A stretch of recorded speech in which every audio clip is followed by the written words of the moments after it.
webinar on subnational coal mine methane mitigation, co-organized by Ember and iGDP. My name is Hu Ming, director of iGDP. I'm very honored to be able to moderate the first session. Today's discussion, to me, is probably the most important conversation we really need for climate mitigation, not only because of how critical this subject is, coal mine methane mitigation, but also we are focusing on subnational actions, which is the most important to me, to really take the action into real places and to achieve real mitigation.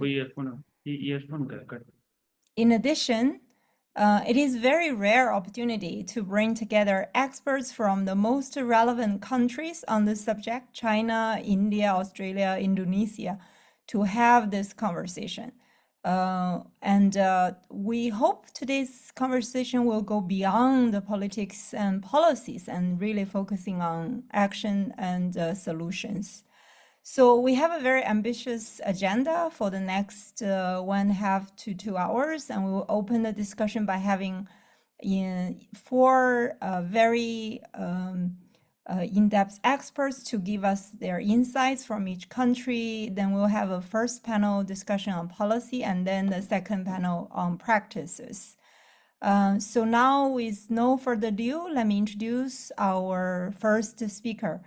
Before that, I would like to also speak in Chinese that about the translation. 我们这个会议是有同传的，如果大家需要的话，可以点那个 more 的那个3个点，然后就能看到翻译的那个地方。So we have a translation, simultaneous translation. Please feel free to use it. So now let me introduce our first speaker, Professor Yuan Jin from China.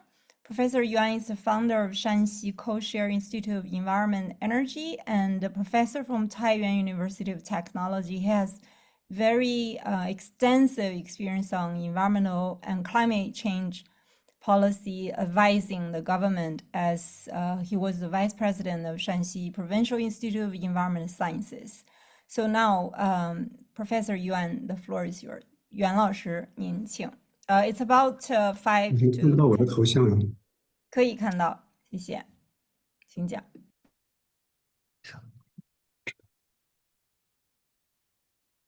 我把共享先给大家。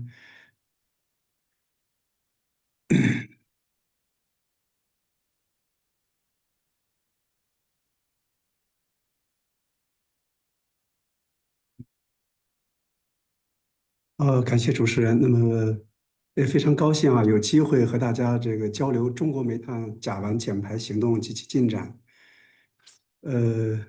实际上就结合 IEA 和其他相关研究机构的成果呢，那么全球甲烷的排放主要来自于油气行业。那么2024年的这个能源部门的甲烷排放有4000万吨来自于煤炭，约占27%。那么中国呢和这个情况不同，中国是全球煤炭最大的煤炭生产国，那么也是甲烷排放的最大国。那么中国的甲烷排放主要来自于煤炭行业。煤炭行业的甲烷呢，实际上兼具着气候、经济和安全的效益。过去的20多年，中国在治理煤矿瓦斯安全问题的这个取得了非常好的成效。那么同时呢，那么推动了瓦斯的综合利用。那么在去年，中国瓦斯的这个抽采利用量达到了60亿立方米，那么相当于二氧化碳当量减少了1.1亿吨。作为联合国气候变化框架公约的缔约方国，那么中国呢，在94年之后，1994年到21年呢，提交了9份国家温室气体的清单，那么其中有甲烷排放的清单。那么最近的一期，2021年，中国甲烷排放清单数据呢是6000万吨，那么其中煤炭开采逃逸排放了2500万吨，占到了41%。那就煤炭行业的甲烷排放特征来看呢，那中国80%的这个煤矿的甲烷排放来自于井工矿的地下的开采过程，那么13%呢是矿后的这个活动产生的。那就井工矿开采的这个煤矿甲烷排放来说呢，通风瓦斯占到80%以上，那么高浓度的瓦斯和低浓度的这个抽采的这部分瓦斯呢，占到不到20%。真正意义上，中国在这个甲烷排放控制方面的顶层设计的政策文件是在2023年发布的。那么前年的下半年，叫《甲烷排放控制行动方案》。这个行动方案呢，从8个方面呢，布局了这个我们国家甲烷排放的行动。那么提出了2025和2030年的这个减排目标。就煤炭行业来说呢，重点推动4个方面的工作。那么第一个是煤矿大型排放源定期报告甲烷排放数据的制度。那第二个呢，要适时的完善瓦斯甲烷排放标准。第三，适时的推动修订煤矿安全这个相关的标准，那么来减少对于瓦斯综合利用的技术的限制。啊，第四呢，就是支持煤矿瓦斯利用项目纳入我们自愿减排市场的交易。应该说呢，我们中国的这个煤炭甲烷减排的行动方案出台之后呢，得到了切切实实的落实。过去不到2年的时间里边，实际上各方面工作都有了一些积极进展，有一些呢还取得了这个已经落地开始实施。那么首先第一个方面，推动煤矿排放源定期报告方面呢，生态环境部在去年开始已经在推动。这个甲烷排放的评价纳入到重点行业，包括煤炭行业的建设项目环境影响评价中。那么，今年的年初发布的国家温室气体排放因子库，公布了我们国家的煤矿的本土化的甲烷排放的因子。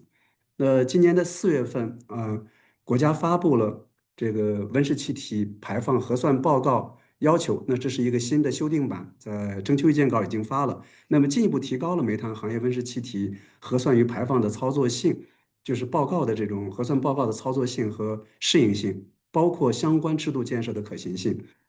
那第二个方面呢，我们这个去年的年底已经修订了这个使用已经20多年的一个这个煤矿瓦斯的排放标准。那么煤矿瓦斯的限排的浓度从30%下调到了18%。那么预期这个标准的这个将发挥积极的这种减排作用。第三个方面就是最近刚刚发布的煤矿安全规程修订版，解除了低浓度瓦斯直燃技术的限制。那第四个方面呢，就是在今年的年初，针对甲烷气体浓度低于8%的这个低浓度瓦斯和风排瓦斯的利用呢，发布了国家的温室气体自愿减排项目的方法学。在第五个方面，就是实际上近期呢，关于瓦斯相关利用的相关减碳政策呢，政策推动下那么一批技术得到了推广。那国家今年年初呢，重点推广的低碳技术名录中呢，那么又增加了3项低浓度瓦斯利用的相关的技术推荐。呃，我们实际上制度的整个的这个推进的时间还不是很长，但是行业瓦斯的这个甲烷减排以及瓦斯综合利用的技术应该说已经有20多年的历史。那么从高浓度瓦斯到阀风瓦斯，我们国家的这个全浓度的瓦斯综合利用呢，实际上都有一些实践的进展。那在高浓度和低浓度瓦斯方面呢，实际上已经就是普遍的得到了这个实践方面的验证，那么也取得了很好的这个减排效益和经济效益。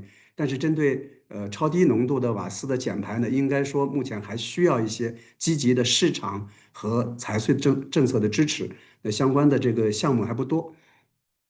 这是我们过去的这几年的所做的工作。实际上，实施这个减排行动实施2年多以来，我们也感受到了一些挑战。那么可能反映在4个方面。第一个就是我们国家的煤炭行业，相比于油气行业来说呢，实际上还是比较封闭的。那么煤炭行业甲烷减排内生动力不足，行业的这个整个从行业内的顶层设计的这块儿呢还缺乏。另外一个就是煤炭主产区，像山西这样的这个瓦斯排放的大省，缺乏地方性的针对性的减排政策。目前呢，在国家政策的指导下呢，在推进工作，所以地方的实践转化为地方的针对性政策，还得有一个过程。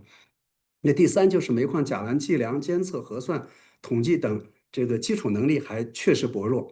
那最后第四个方面就是甲烷减排，我们相关的专业人才还是相对短缺的。这方面呢，需要我们包括高校在内的这种教育体系的这种支撑。呃，时间很短啊，最后呢想说一下，就是在这个贝伦的 COP30贝伦大会召开之前呢，我们国家将发布这个新的2035国家自主贡献的目标。那这个目标呢，将覆盖全经济范围，那么包括所有的温室气体，当然也包括这个甲烷的这个减排目标。相信呢，这是一个能够反映中国在这个煤炭减排方面的雄心的一个目标。我的介绍就是这些，那么谢谢。谢谢袁老师。Thank you very much, Professor Yuan, for introducing the policy in the past, mainly in the past 2 years. But in fact, China has been experimenting the technology over the past 10 years or even more. So we'll come back with questions during the panel discussion. So now let me introduce Mr. Harkiran Naruya. He's the senior strategist at the Sunrise Project, leads the Sunrise Project Australia Methane program. He works with over 20 Australian international civil society on climate advocacy. Please, the floor is yours, Mr. Naruya. Thanks so much, Humin. And can you see the slides okay? Yes, very well. Yeah, brilliant. Well, good day, everyone. So good to be with you. My name's Hakir, and I'm calling in from Gadigal land here in Sydney. And thank you to iGDP and Ember for having this focus. So I'm just going to take us through quickly some of the Australian federal context and zoom in particular on New South Wales. And look forward to picking up some of the discussion after this short presentation. So the Sunrise Project is a civil society organisation focused on accelerating the renewable energy transition, and methane mitigation and addressing energy methane in particular is a core part of that in Australia. And Australia, I think we need to start with, it's the third largest fossil fuel exporter in the world after the US and Russia, and we have about a fifth of LNG global exports. This is a protest at the Newcastle coal port last year, trying to shut down this largest coal port in the world for a while. There's a real contestation around coal and gas approvals in this country, but they do continue apace. I think we're over 20 from our current government, 10 coal mine expansions included in that the last few years. So that has obvious methane implications. As you can see, Australia is the largest coking coal exporter in the world. Most of that goes to Asia. We're second in terms of thermal coal behind Indonesia with about 200 megatons of thermal coal. And what does that mean for methane emissions? So we're roughly 13th. Well, let's say roughly, acknowledging some measurement issues, and likewise in energy methane emissions according to the IEA. And as you can see, the breakdown here is roughly agriculture and energy competing for first place with a much smaller waste sector. And I just want to draw your attention to the large proportion of that methane that's coming from coal mines. So we're up somewhere around 2/3, 75% or so. How are Australian methane emissions going? Unfortunately, they're not decreasing yet. You can see here the Global Methane Pledge signatory, which the current Albanese government signed up to almost 3 years ago now. So there's work to do for Australia to reduce its overall methane emissions, and that's a similar picture when we start thinking about the trajectory of coal mine methane, and we'll talk a bit more about those particular policies. But you can see here the IEA's 75% reduction in its net zero pathway. Australia's flatlining and not reducing its energy methane emissions yet. We've modelled with our friends Climate Resource the pathway that Australian emissions should be on, and the key thing here is that Australia's pathway for energy methane is a 79% cut to 2030. That's on a 1.6 degree trajectory, with a much smaller contribution from agriculture in this follow grouping. So energy really is the priority in terms of short-term policy action in Australia. A bit on that federal context. So we've had a first round of safeguard mechanism reforms. This is Australia's main industrial policy. Half of the emissions or so are from coal and gas facilities, over 200, that emit over 100,000 tonnes of CO2 a year. A lot of that is methane related. We've had a significant process into national monitoring, reporting and verification through a review of our federal framework and some recommendations that the government agreed in principle to establish Australia as a world leader on monitoring, reporting and verification. However, there's a bunch of work to be done to bring the technology and to introduce into law requirements for direct measurement for Australian companies, and an expert panel at a federal level that's leading that process. Australia's in the process of setting its next NDC. It could include an energy methane target. We're very optimistic, but pessimistic at the same time. And so there's this question about how methane in energy is going to be strengthened in national policy. We're awaiting the release of the government's resources plan, which covers, again, coal and gas methane emissions. Australia is also going to play a significant global role if it's successful with the Pacific to bid for the COP31 presidency, and this could include a focus on methane as an issue, and we indeed hope it does. Just want to speak briefly about New South Wales because we are seeing fruitful context in that state. New South Wales is a large coal exporter along with Queensland. That makes up 90% or so of Australia's coal production. It has legislated state emission reduction targets, and we're seeing that coal mine methane emissions are now a key focus of New South Wales policy. There are a raft of interconnected processes under the way, from a review into coal mine methane by the state's Net Zero Commission, the New South Wales Environment Protection Agency releasing successive steps of emissions policy. One requires coal mining companies to produce climate change mitigation plans that set out mitigation measures and should include forward emissions estimates. Excuse me. The agency is now consulting on new license requirements that could require companies to directly measure their emissions, and as a technology requirement, install technology like regenerative thermal oxidization. At the moment, those timelines are still some time away, 2030 or such. And there are other key bits of legislation that will impact the likelihood of further coal approvals. I'll pause there and we can come back to more detail in the discussion.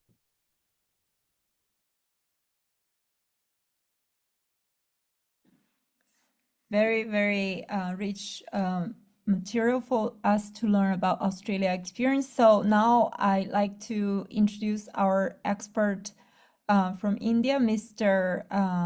Jawahan Kumar.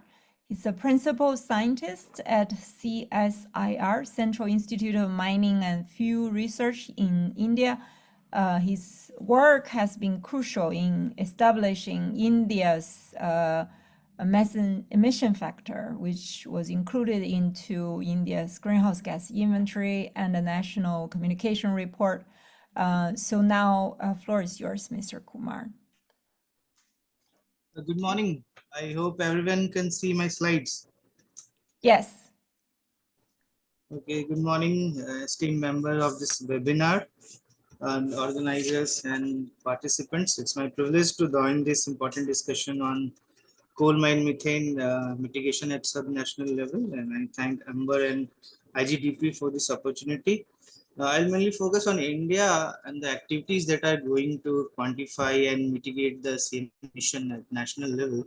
So the picture you are showing in front of you is a picture of a return airway of a most prominent underground mine in India called Munidi coal mine. We often visit there to quantify the same emission.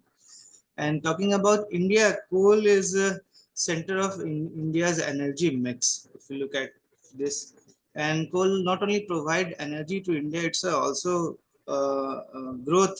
It's a growth for 1.4 billion people that resides in India. And recently, we have achieved a remarkable production of 1 billion ton, and the appreciations come from the highest office of our democracy, from the Prime Minister office, for achieving this 1 billion ton emission. So that's why coal is the strongest pillar in terms of energy provider for our country, and our entire growth, energy security, all lies upon the availability of coal in India. But since we utilize coal on a large extent, it does have some positive as well as some negative impacts. Talking about positive impacts, if you look at the statistics of energy mix in country, India is still dominated by the coal. More than 70% of energy generation is being done by the coal-based power plants in India. And this scenario is likely to continue over the few next 30 to 40 years, because the power plants, those have been designed on a lifespan of 30 years, will continue to run. So coal will remain in the mainstay of India's energy. We cannot deny it. And talking about energy security, if you look at the global figure, we are the second largest coal producer in the world after China. And as I mentioned, we already produced 1 billion ton of coal in last year, 2024. And globally, coal is also a global powerhouse after oil in global perspective. But talking about the negative impact, as the utilization of coal in a very higher side in India, we are also responsible for emitting a higher amount of GHG. In terms of CO2 emission, we are the third largest. And in last year, we produced about 3,000 million tons of CO2. And utilization of coal was the major source of CO2 emission in India. That's why we are looking to decarbonize the coal mining sector, which will reduce the GHG emission load in the country. So the if you look at the national statistics, the India's biennial update report to UNFC, it also supports that most of the emission is associated with utilization of coal in India. And this is a huge challenge because it is impacting those sectors which are extremely climate sensitive, like agriculture, forest, and fisheries. And also there is a growing international pressure to phase out coal from energy perspective. And seems to be difficult. So we are looking for balancing this with technological interventions. So one of those interventions is to look for the opportunity to gainful utilization of coal mine methane in India. And since India is party to the UNFCCC, every year we quantify and report to UNFCCC the amount of methane that is being emitted from coal mines. And also India has a net zero target by 2070. So every sector is now being compelled to reduce their GHG emission so that this net zero achievement could be made into a reality. So for this, we took an extensive exercise where I worked CSIR SIMFA. SIMFA took an initiative of developing the first national fugitive emission factor. And the black dots you see is the major coal field across India. And almost all field we have visited most of the mines. And SIMFA has developed emission factors for quantifying fugitive methane emission from coal mining and handling activities. And these are the photographs of our bottom-up approach where we visited underground mines, took measurements, took sample and analyzed in the laboratory to quantify how much methane is coming out from a particular underground mine. This is an underground mine of a Jamaduba operated by Tata Steel. It is more than 600 meter depth. We took height, area, velocity, and this is photograph of another coal mine in Maharashtra, Chhattisgarh, and it is in Maharashtra. So across India, we have measured and we have developed emission factors. These are the emission factors which are developed by the CSIR SIMFA. And as you can see, these are slightly lower than the IPCC default emission factor, given default emission factor. So this is quite important. When you are quantifying at domestic level, you need to have your own national emission factors that we successfully achieved. And apart from that, we also identify different blocks and collieries that are having potential for CMM extraction. And these are the different figures which represent their good potential for CMM extraction.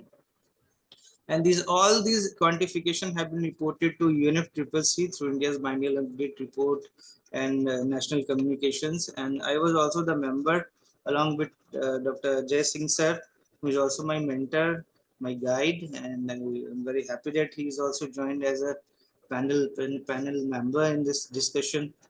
And looking about the global CMM mission, still China leads this global CMM mission, and India is at the we are the second largest producer, but in terms of CMM mission, we are fourth, ranks fourth in globally. And talking about mitigation opportunities, we are looking to develop different technologies like pre-mine regasification, post-mine regasification, during mine regasification, enriching the methane and giving it to market where it can be gainfully utilized. And the present status is like that. We do not have still yet active CMM project in India, though there was a UNGP JEF funded project which successfully demonstrated CMM extraction and recovery. And CMM Dr. Singh sir is already here. He was instrumental in this project. And different feasibility study has been taken in collaboration with US EPA at different mines, which suggests that there are good potential for CMM extraction in India. And recently policy has been made in aligned with that operators should encourage to extract CMM, like the regulatory authorities like DGMS. They have now modified, introduced new circulars that allow degree 3 coal mines to extract methane. MOPNG has now given permission to all the coal operators to extract coal bed methane or coal mine methane from the leasehold area. Coal India has also identified different blocks where they are going to extract CMM in future. And in 2021, BCCL in Jaria Coalfield has also signed a revenue sharing contract with Prabha Energy, which is extracting virgin coal bed methane from the leasehold area of BCCL. So these are the recent development. And but still challenge is quite high because there are no financial incentives, still no framework for financial incentives.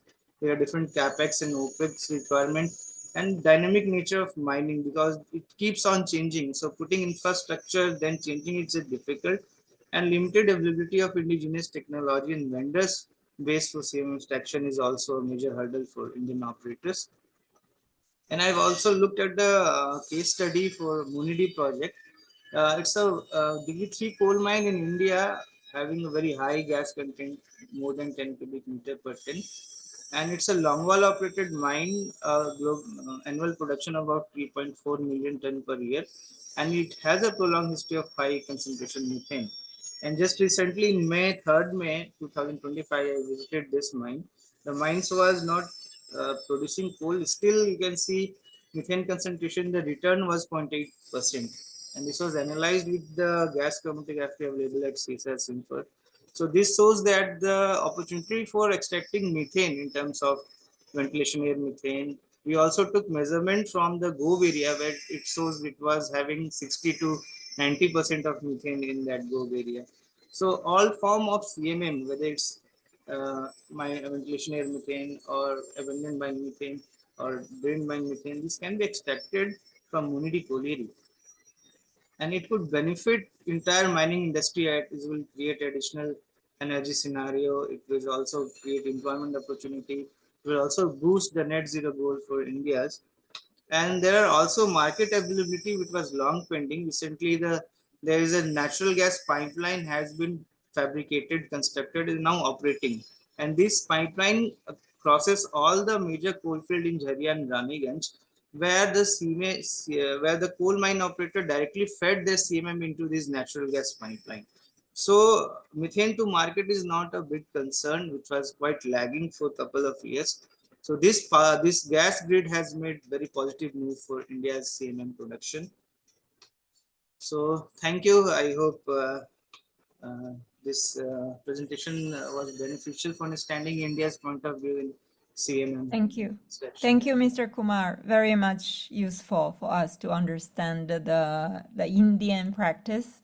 Now let's welcome Mr. Dodi Setiawan from Indonesia to give us some insights. Dodi is the senior analyst climate and energy at Ember, Indonesia. He leads the Ember's work on coal mine methane in Indonesia. Previously, he worked for development agency and advising government to advance renewable energy adoption in Indonesia. Dodi, please. Thank you, Herman, for the introduction. So today I'm going to discuss briefly about coal mine methane emissions in Indonesia and what are the opportunities to mitigate these emissions. Indonesian coal production has increased significantly. In 2000, coal production only 77 million tons per year. And last year it reached over 800 million tons. So over 10 times in 24 years. And consequently, this would also result in significant coal mine methane emissions. And as we see here, we have two lines. The red lines here is official coal mine methane emissions from the government. And the dotted line here is our estimated CMM emissions. Why we have two lines? Because there is a discrepancy between the official emissions data and our estimate that I will explain in the following slide. So last year we assessed 10 biggest coal mining companies in Indonesia, trying to understand their emissions profile, not only CMM but also carbon dioxide from fossil combustions. And we understand that there are only 5 companies, including coal mine methane emissions in their sustainability report. And for your information, in Indonesia, there are around 1,000 coal mine concessions in the country.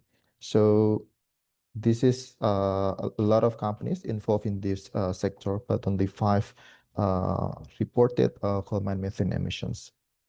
And from these 5 companies, which represent around 18% of coal productions, the total of coal mine methane emissions account for half of official reported data.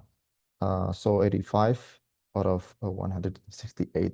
So this underscored the significant underreporting of coal mine methane emissions in Indonesia.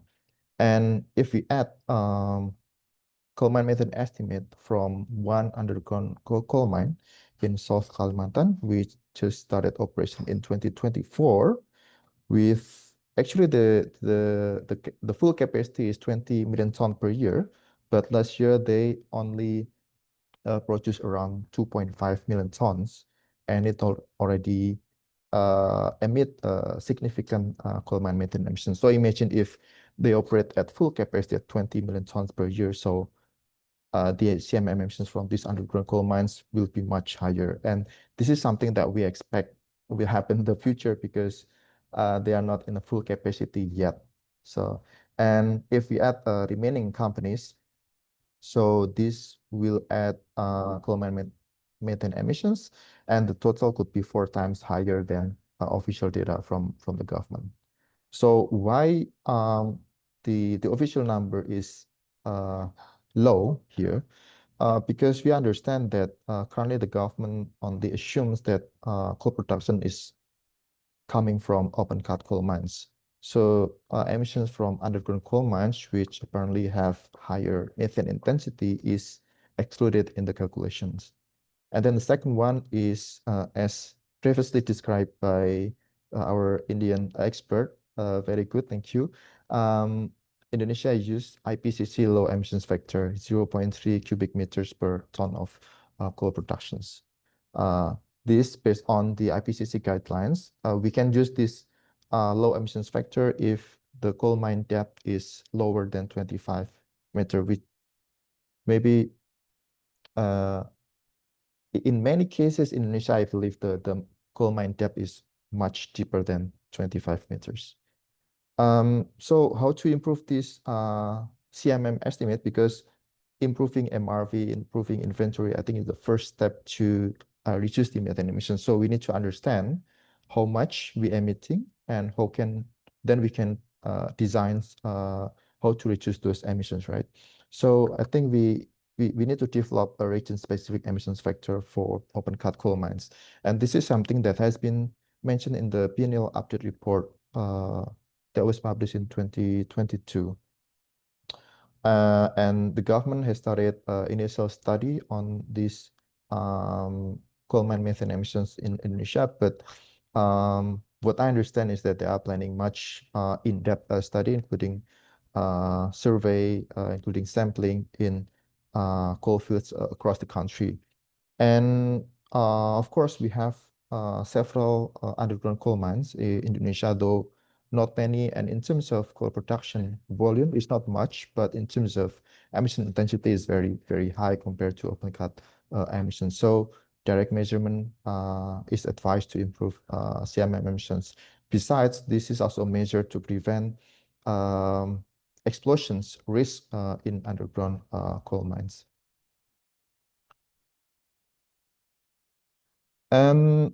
In terms of coal production outlook, so based on our analysis and based on IEA, International Energy Agency, we are projecting a coal decline this year, coal production decline this year, mainly driven by weaker export demand. So we exported around 65% of our coal and use only 35%. And China and India, both the first and the second coal consumers and producers in the world. So their coal demand might increase, but they're also major coal producers. And besides, they also increase significantly renewable energy and also maintain or even increase coal production, as was previously mentioned. So this is a significant risk for Indonesian export market.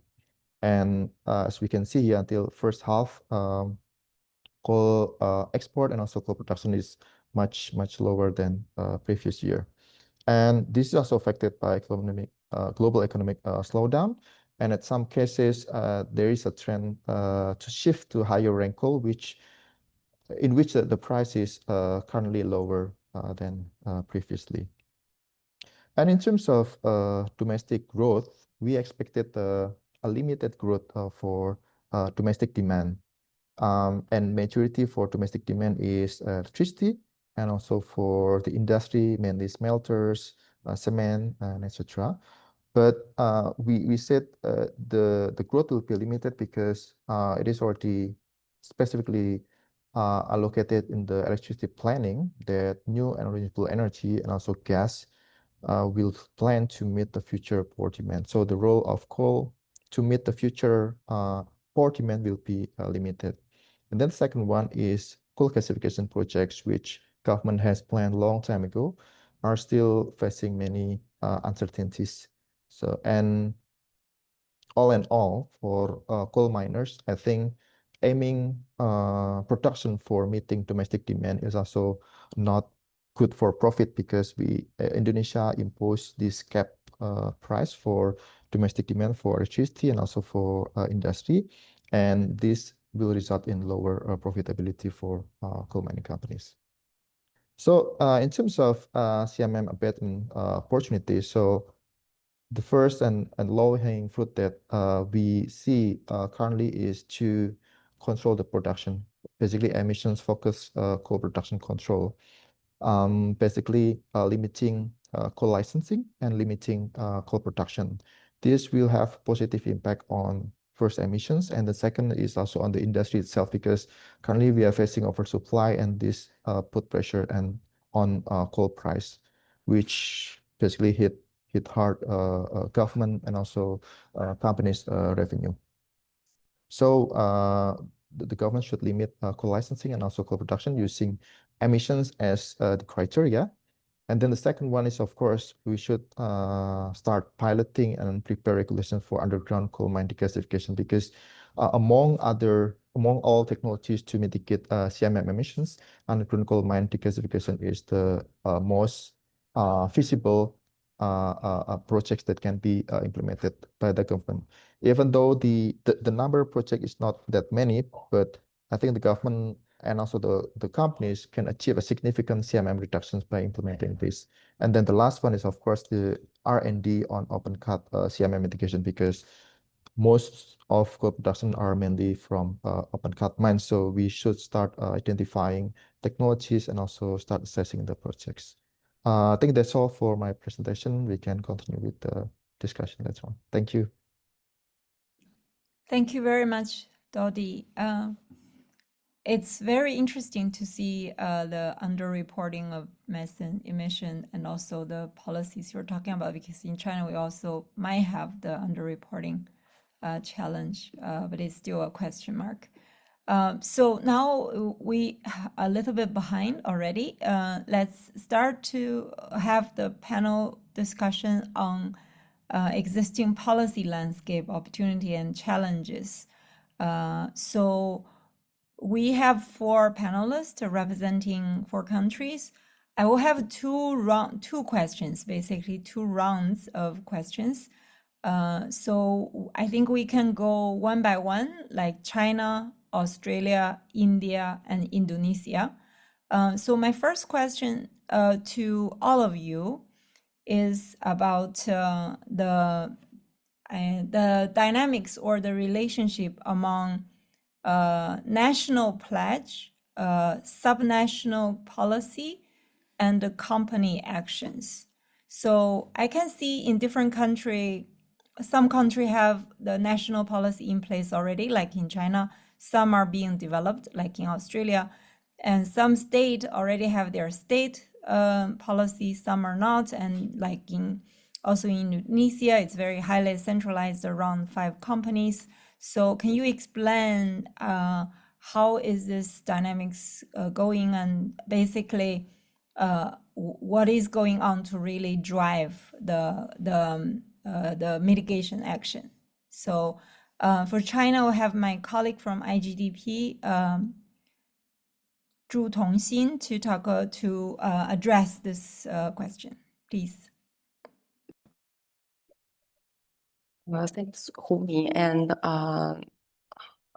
for China, I think Professor Yuan has already mentioned that China's central government has issued a range of the national mandates on coal mine methane, including the Methane Emission Control Action Plan.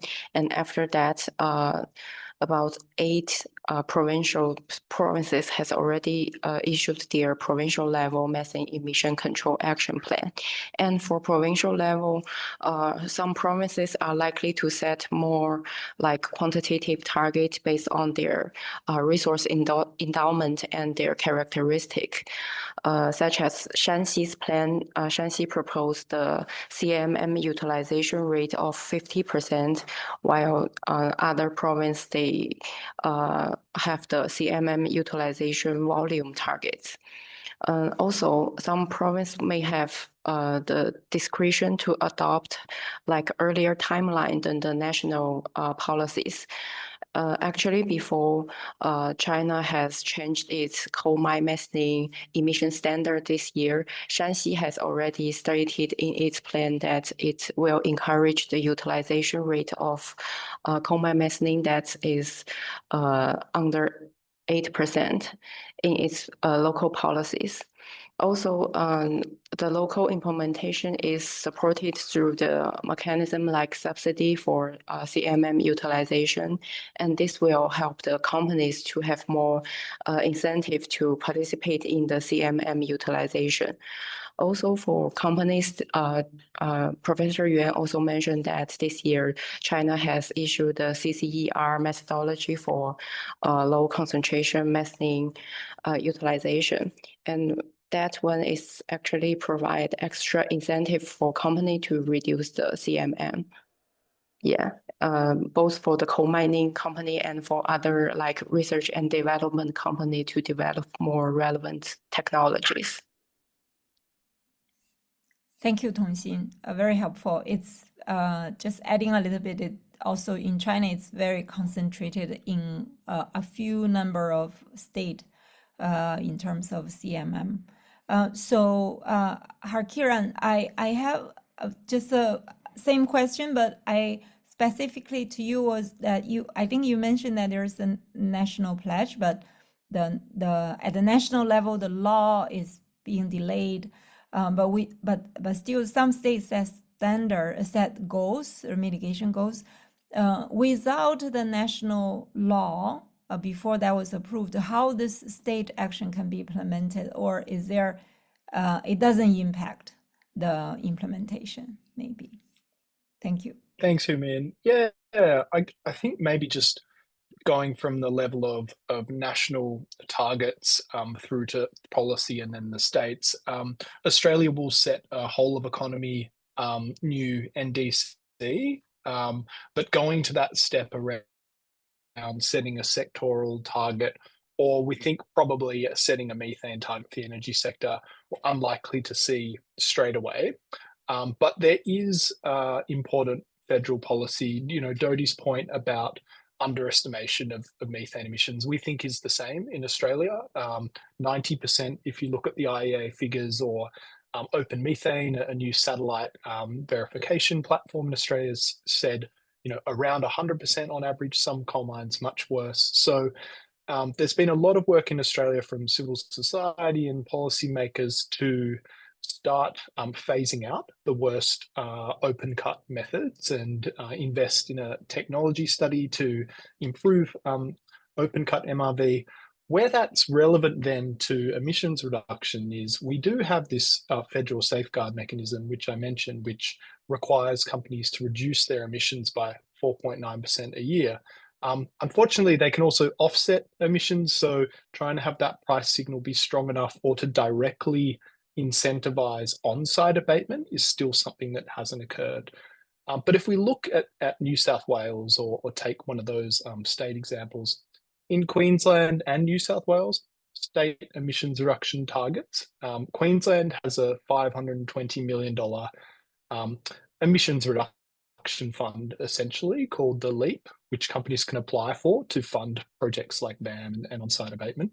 In New South Wales, again, it's that sequence of having a state target of 50% to 2030 and then 70% to 2035. And as I mentioned, some of those regulatory steps where companies are being asked, what are your emissions reductions plans? How do they apply to state goals? And potential steps the government could take to fund first moving companies, but we haven't yet seen that.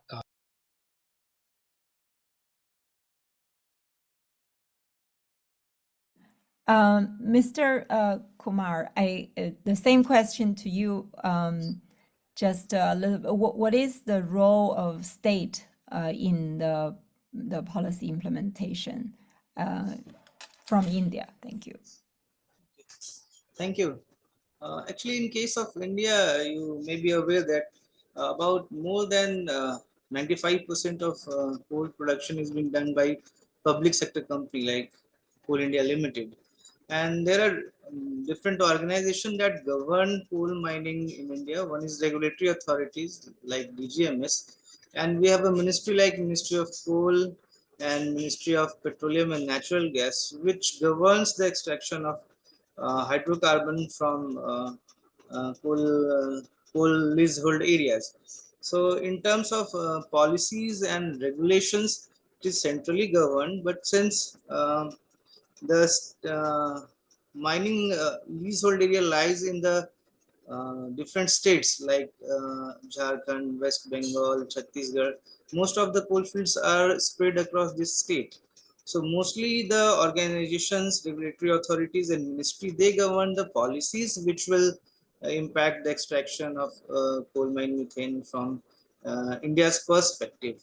So far, they have been positive. They are positively going ahead. They are framing new policies. They are also modifying existing policies. Like when CBM policy was introduced in 1997, there was a different licensing and permissions from Ministry of Petroleum Natural Gas through DGH and also from Ministry of Coal. So this hurdle was removed further on, and now there is a single window system that every coal mining authority who have a coal leased area can extract coal mine methane. Another was the how this CMM will reach to customers, to the end users. So now the central ministry has commissioned GAIL gas pipeline, where a coal mining company can inject its CMM directly to this gas pipeline, restricted to the specification that is stringent to meet with the pipeline quality. And another factor is the regulatory authorities with restrict the emission methane concentration in return airway like GMS 0.75. Now in 2019, they have also slightly modified the regulation, and they have also encouraged coal mining companies who are having higher emissions like DB3 coal mines, that they should have come with the plan of extracting coal mine methane from this leased area. So all things are going in a positive direction, but in a slow manner, and I hope this is the way we would act, because a lot of stakeholders are involved in coal mining industry is big, quite big in India. So we are moving positively. Government is also giving their targets to coal companies for net zero reduction. So every coal mining company like Coal India or private parties who are engaged in coal mines, they have to also commit that by this year they are going to net zero. So they have to adopt different policies intervention for extracting coal mine methane or mitigating coal mine methane to become net zero. Thank you very much. Very helpful. So Dodi, please, what is about the subnational actions in Indonesia? Yeah, for Indonesia, mostly the regulation, license, production approval is mainly through central government. So subnational government has a limited role here, but like civil society in Indonesia has been pushing for more emissions disclosure for example, as a requirement for production approval. And then in terms of subnational government, I think they could also be proactive in pushing for more improving MRV and CMM, and then pushing for identifying CMM mitigation options. Because what I've seen so far, for example, in East Kalimantan is one of the coal producing regions in Indonesia. So they, I think, successfully pushing methane capture for using biogas in the palm oil industry. So basically, they have climate change council in the subnational level, and they are pushing industry to implement methane capture for palm oil mill. And I think they could also do the same thing for coal minings, because they could also be proactive in pushing the industries to start improving the MRV, identifying options to mitigate CMM emissions. So even though the regulation in the central government, and I think they are still trying to improve the MRV at national level, and trying to improve awareness for the industries as well. But I think the role of subnational actors are so significant and could be proactive in pushing this forward. Thank you very much. So for the second round, I have a question, but I think I see a question from the audience, which is a great question too. So I will share both questions, and our panelists can decide which one or to address, or maybe you want to address both. So first question is about the economic incentives, because methane mitigation, in fact, could be economic opportunity, but still we always talk about there's lack of financing and lack of economic incentives. And what have you seen in terms of policy to enable these incentives in each country, or even at a subnational level? And the question from the audience are mainly about reporting, greenhouse gas report. I think you have seen from the Q&A part.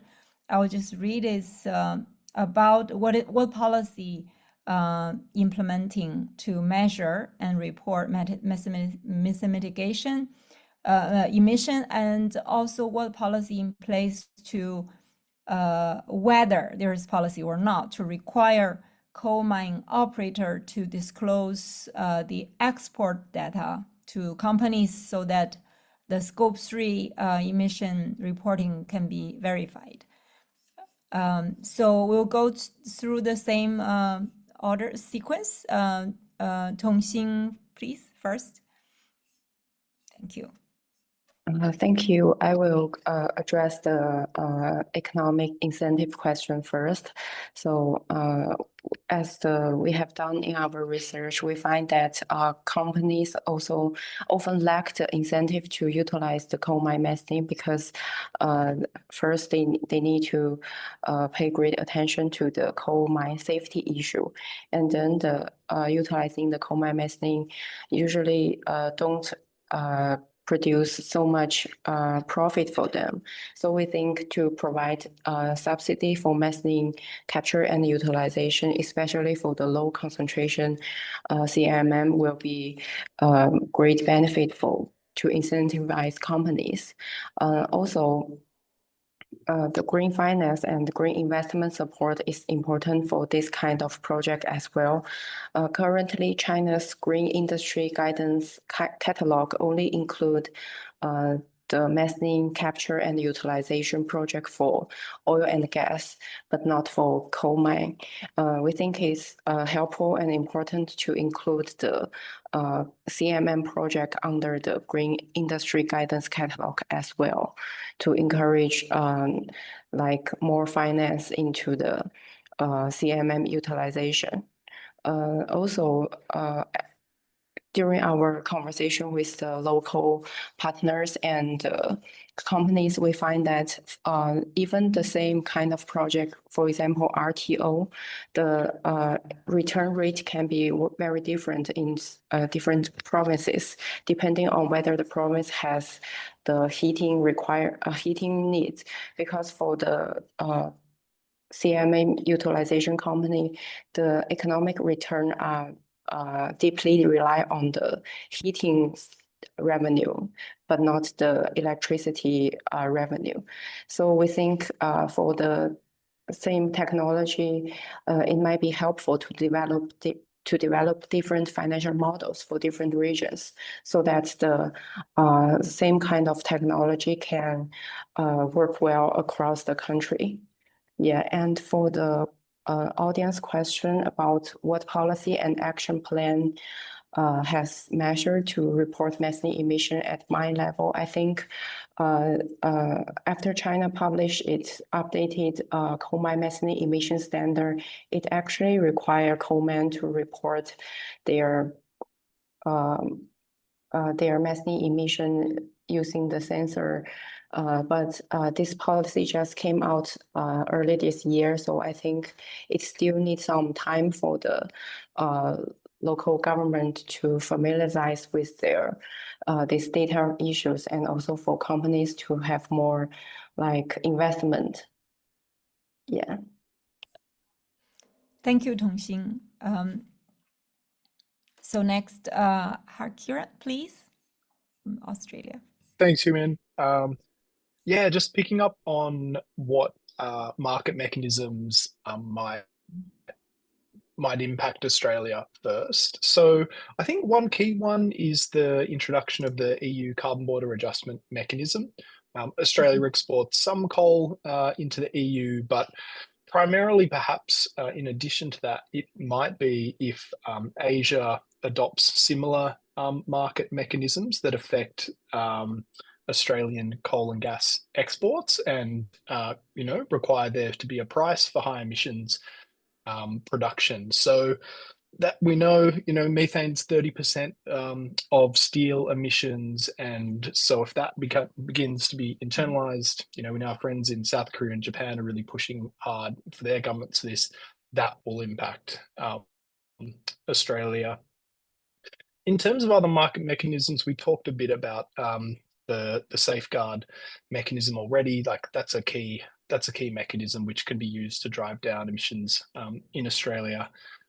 In terms of financing models, the possibility to add a levy to coal production is another one to fund both monitoring but low emissions technology for first movers.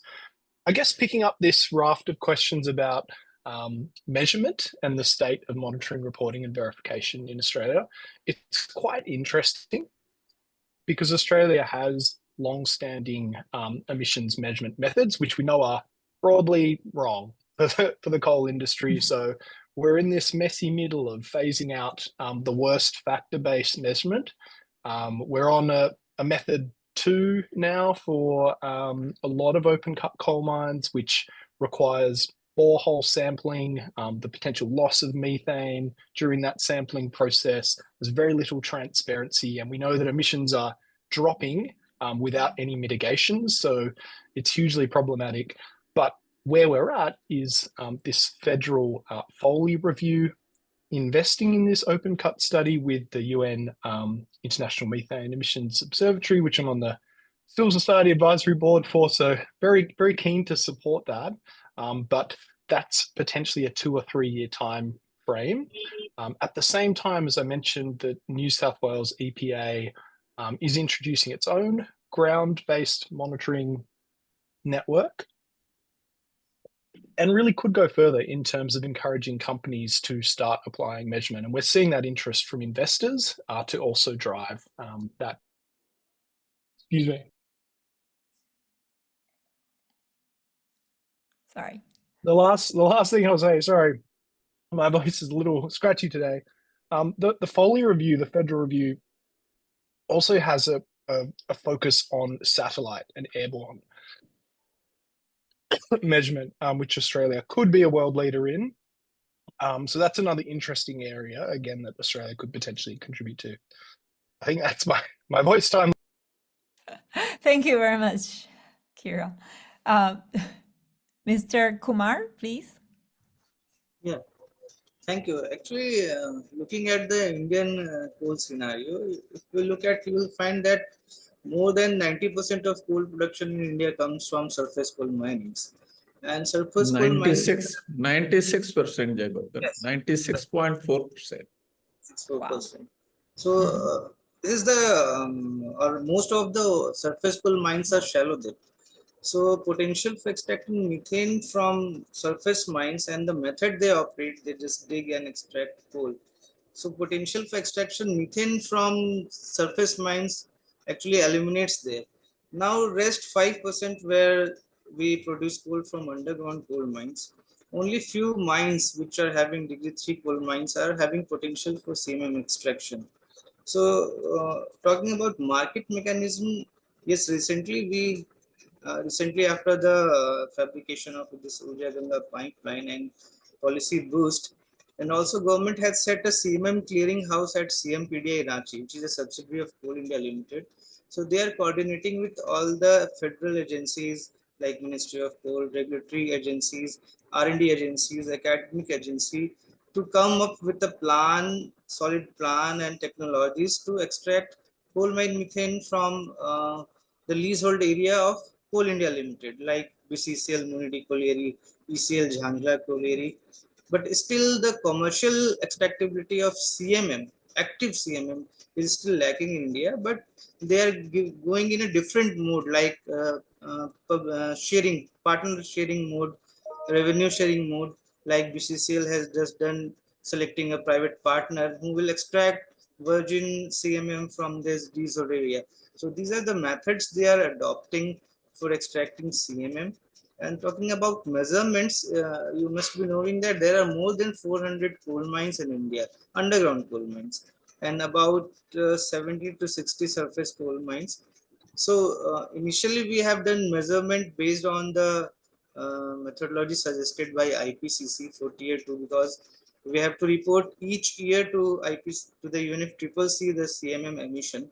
So measuring 400 coal mines in a 1 year time span is quite difficult. So that's why we select few mines in a regional level and make it and come up with an emission factor that would represent that regional specific or basin specific emission factor, and these are added to come up with a national emission effect factor. This is basically a tier 2 method, hybrid tier 2 and tier 3 method.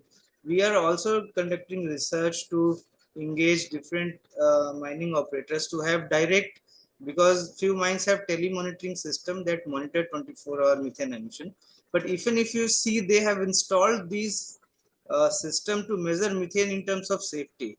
If it is below 0.1 or 0.5, they will not report it, because they're only concerned with the threshold limit that is set by DGMS of 0.75. If it crosses 0.77, that is, this is worry for coal mining. But for environment point of view, if it goes in a third digit also, 0.0001 or 0002, for me, fugitive emission is there. But for mining operator, they simply do not write it 0 for methane. So these are the challenge when you go with the in-mine measurement or telemonitoring measurement. But still, we are in a R&D stage. We are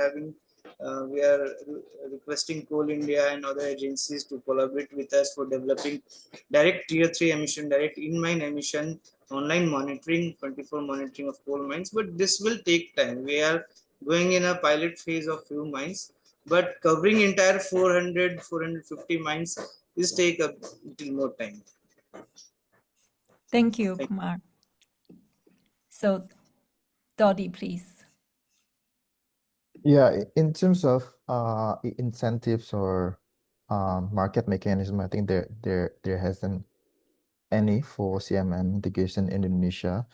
But I remember last year when the government is preparing the second NDC, CMM mitigation was mentioned, and but I'm not really sure like what has been changed afterwards, because the second NDC hasn't been submitted to UNFCCC. Hopefully, it is included in the next submissions, and since it will be effectively implemented after 2030, then it should be started with the comprehensive inventory or improving MRV system in Indonesia.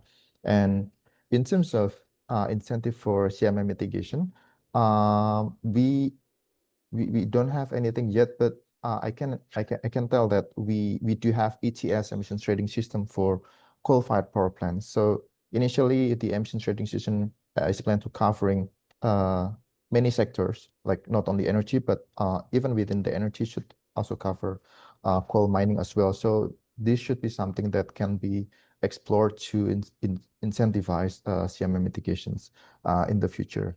And in terms of mine level reporting, this is something that I believe it's not existing yet, but this is something that, as I mentioned earlier, like civil society are pushing this for more transparency by the government and also companies. Thank you very much, Dodi. We are pretty much behind. I will not summarize the rich discussion. Thank you very much again for all the panelists and keynote speakers. So I will hand over to our moderator from Ember for the session 2 discussion. And I think we may need to extend the whole event 15 more minutes because we're a little bit behind. So thank you very much again. Mr. Maudadugu, the floor is yours, please. Thank you, Human. I think it was a very enlightening session for all of us, and getting to understand the perspectives of where each of these countries stand is very beneficial for the audience and also for people who are analysts who are kind of working on these countries. Because as it is a challenging subject to handle, but then trying to understand different perspectives and why they're treating it in a different way, I think it's a very insightful session. Thank you so much for that. All right. We are in session 2 right now, and thank you all for your patience. And we have had some delays, but then definitely I think the presentations which are more elaborate were kind of much more insightful for us. And I think we can continue with the discussion and, hopefully have the same enthusiasm for session 2. So in session 2, we have 5 speakers, and first one would be Dr. Ajay Kumar Singh, who would also make a presentation once this is done. So we'll go with his bio, and then he's currently the chief. Yeah, so Ajay Kumar Singh is the Chief Research Coordinator at PMRC Private Limited. He previously served as a scientist at CSIR. Yeah, so he served as a scientist at CSIR in Dhanbad, and then he headed the Methane Emissions and Regasification Division for nearly 2 decades. The emission factors for underground coal mining developed under his expertise are featured in IPCC emissions factors for India. So he has been mode system को password देना है इसको on करने के लिए Okay, so he has been instrumental in trying to come up with the emission factors and also trying to make sure that IPCC guidelines gets regular reporting from India. And it is he and his team, where even Jayawardhan, a speaker from the first session, was a part of. They've been pretty instrumental for India in this particular space. And he's serving as a coordinating lead author for the energy chapter in the upcoming 2027 IPCC short-lived climate forces methodology report. Dr. Ajay, if you can just share the screen and start. Thank you.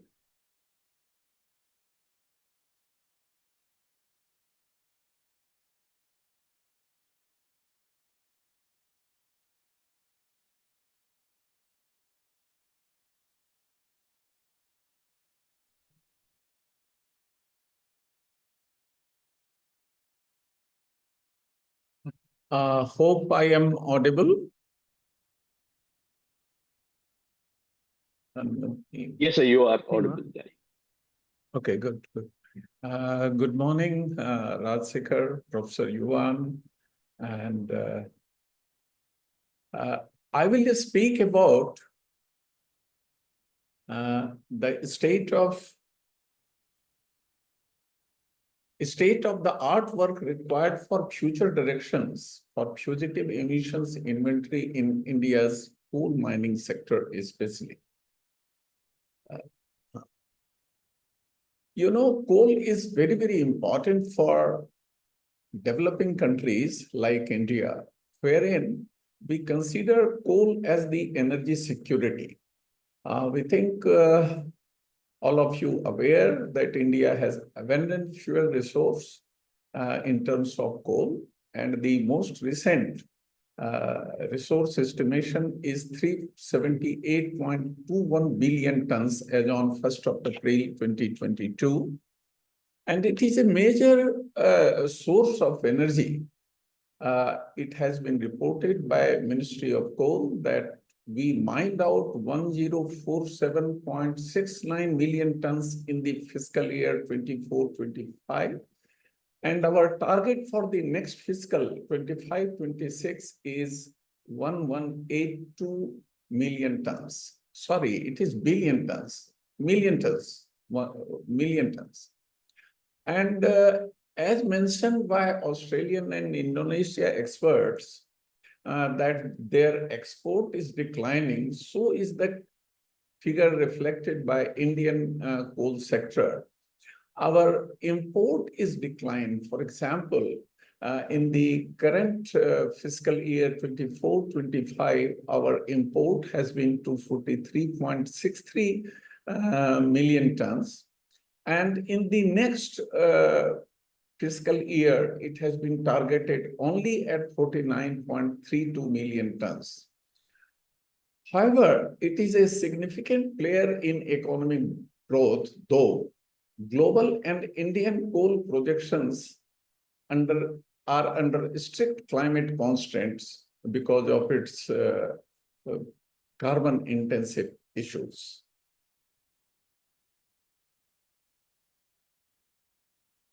As Jayawardhan also talked about, coal will remain in the mainstay of India's energy sector.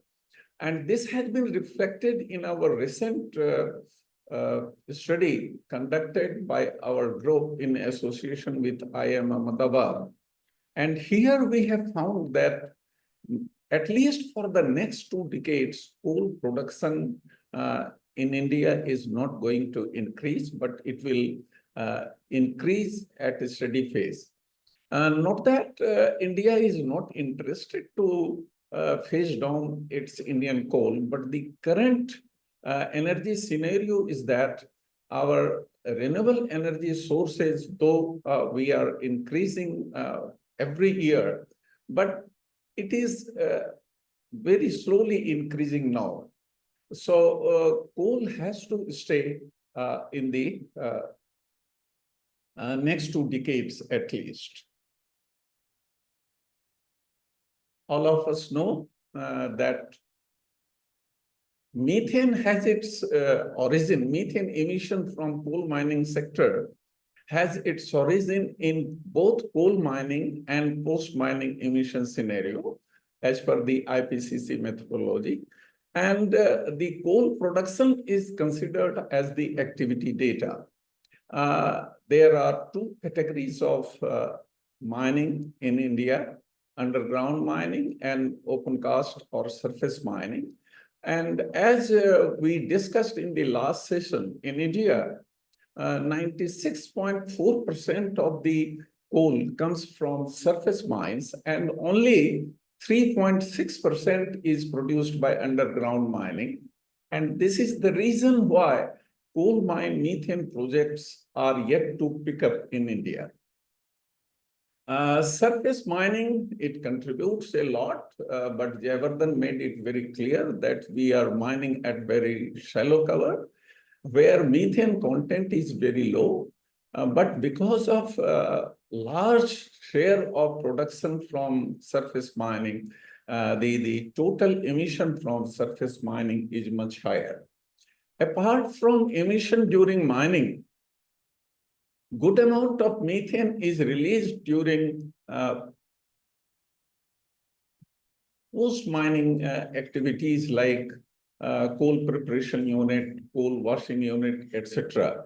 So we have taken care of, in preparation of estimates, we have taken care of emission during mining and post-mining activities. This is the data from 2011 to 2020. This data is available in India's biennial update report.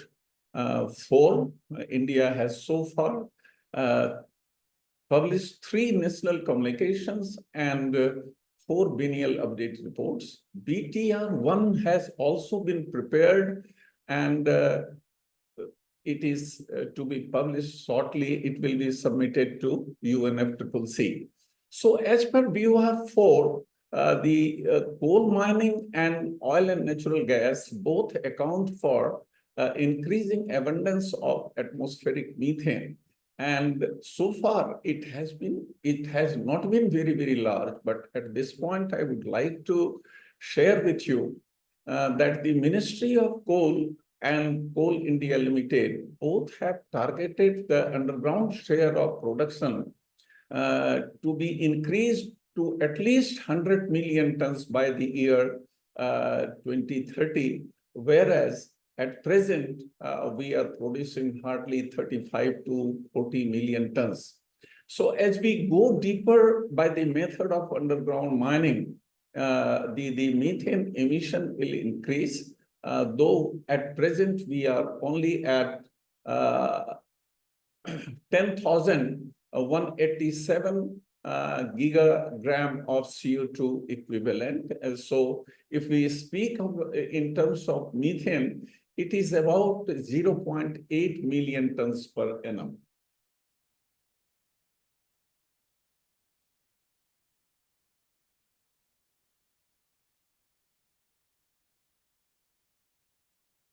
So there have been several attempts in India regarding the estimation of rate of methane emission. And the first one was in 1994. The data was published in Atmospheric Environment in the April ISO. And this was part of CSIR methane campaign. And secondly, it was in 2024, where we conducted this type of study for our national communication projects. And then subsequently in 2016, the data has been published in Energy Procedure, and it is the same data that is shared by Jayavardhan Kumar in his presentation. But I would like to bring to the notice that recently in 2029, the data has been published by us in iScience, which is a peer-reviewed journal, wherein we have compiled field data from different coal fields, introducing not only methane emission, but also CO2 emission.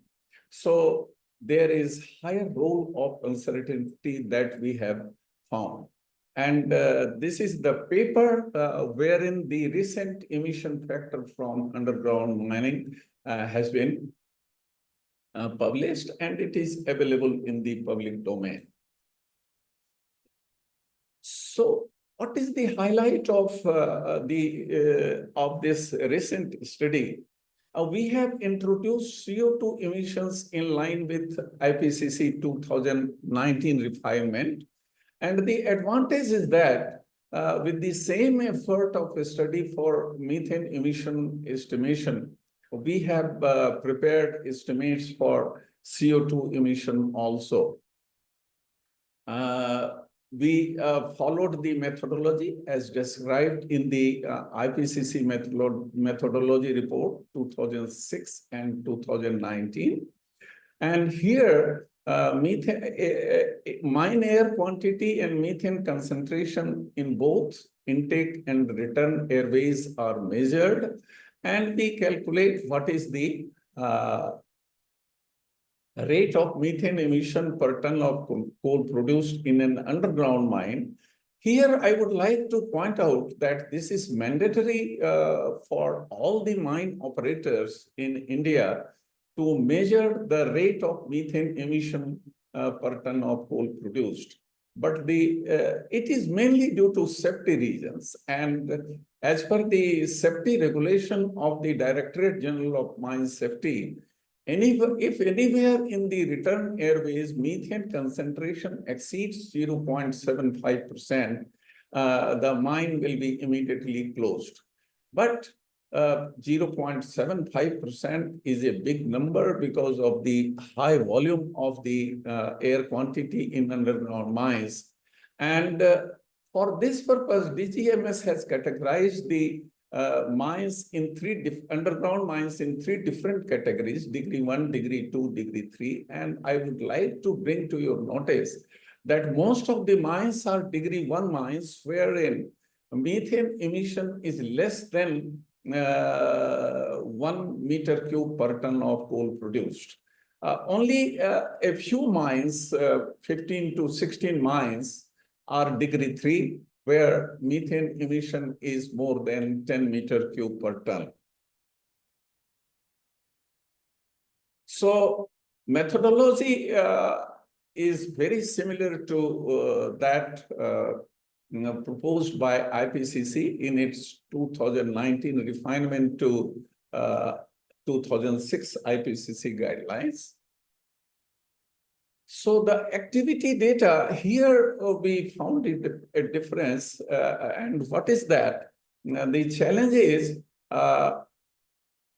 activity data in most of the statistics of Ministry of Mines or Coal India Limited is given for a fiscal year which starts from March of a year to, April of a year to March next year.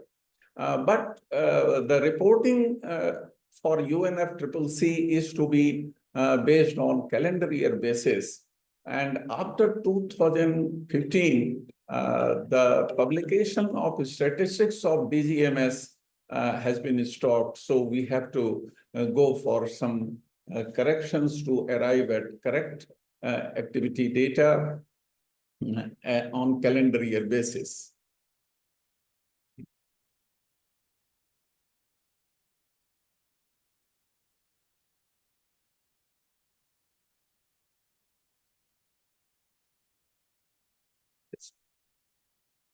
So in the present result, the current paper which I am describing now has been based here. We have brought in percentile distribution of rate of emission, and due to some regions, we use 50% confidence interval for inventory calculation, because there are some degree 3 mines where the production is unrealistic. Only 20 to 30 tons of coal is produced per day. And therefore, reported rate of methane emission is very high. And hence, 25 to 75 percentile was found to be unrealistic. So range and standard deviation for our methane emission is presented here, and we have also presented for CO2. Methane rate of methane emission has been found to be 1.74 meter cube per ton minimum, and it was maximum 189.51%. And similarly for degree 2 and degree 3 mine results are given. And standard deviation for degree 3 mine was very, very high, 67.97%. And only 2.51% and 0.64 for degree 1 mine. The data for CO2 measurement is not very relevant. So relative share of methane and CH4 emission have been found to be very, very aligned to each other. So we calculated rate of methane emission in different coal fields, and average rate of methane emission for most coal fields was found to be less than 3 meter cube per ton. Some exceptions, as I said, was Makum coal field in Assam. East Bokaro coal field was found to be highly gassy and useful to delineate mitigation opportunities as discussed later. Future scope of work, similar analysis that has been carried out for underground mines by us should be carried out for surface mines, and we propose to carry out this type of investigation in the BTR2 and BTR3 in the coming year. So far, no emission for abandoned mines has been reported for India.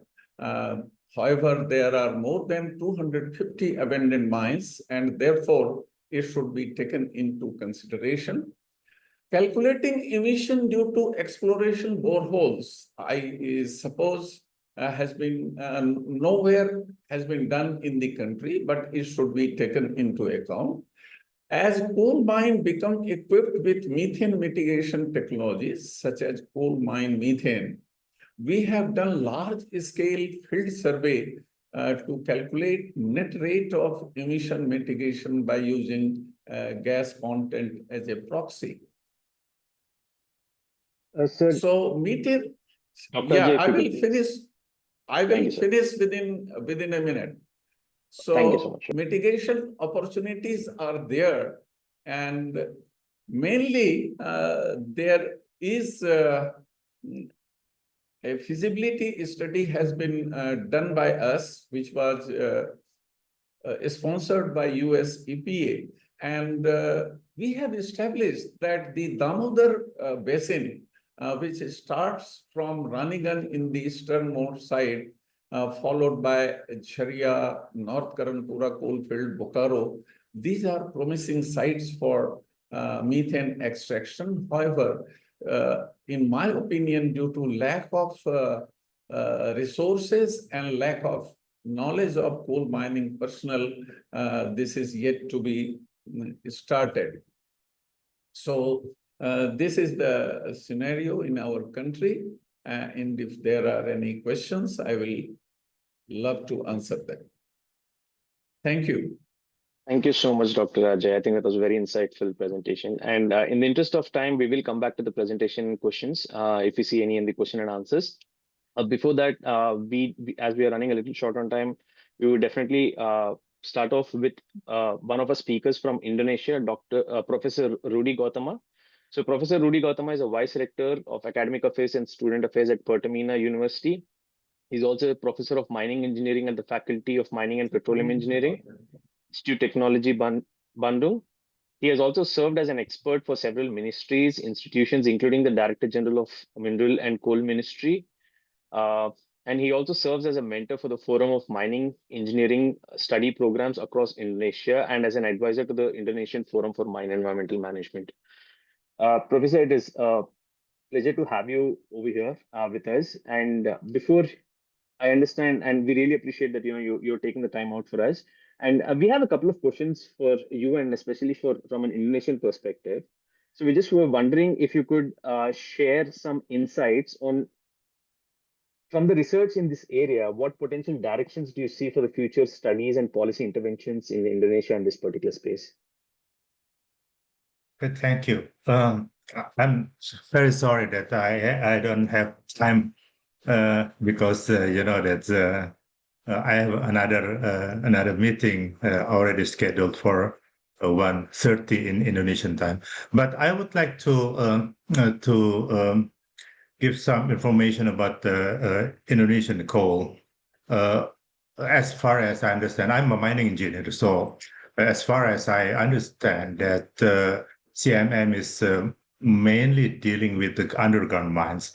But as Dodi already explained in the first session, that most of Indonesian coal mines are actually surface mines.